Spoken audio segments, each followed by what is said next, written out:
Hello again.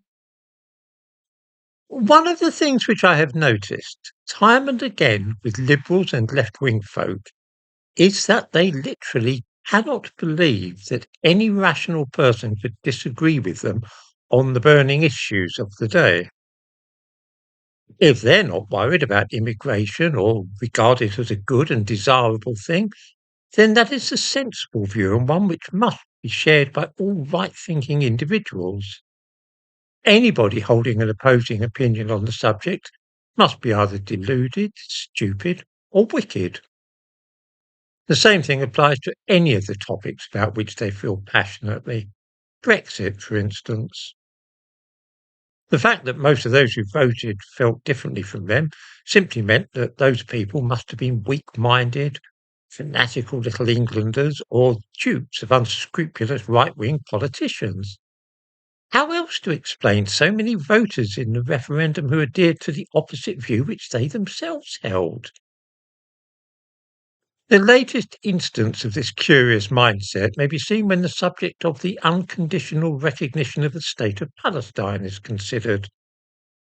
Because they've spent the last couple of years chanting Free, Free Palestine and putting Palestinian flags as a heading on their Facebook page and so on, these people simply cannot conceive it possible that anybody could hesitate for a moment to endorse Keir Starmer's stance, which he gave in a speech today, when he recognised unconditionally the state of Palestine.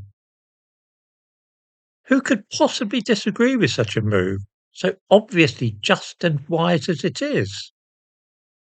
The answer is, of course, that 86% of the British public disagree with it, and an even higher proportion of Labour voters, 89%, disagree with it too.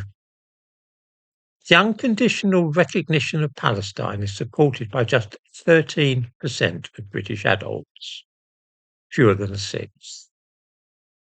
Of course, many people would agree with this move if it were to be linked to various conditions, such as the release of the Israeli hostages, peace treaty, recognition of the State of Israel by a new Palestinian entity, and so on.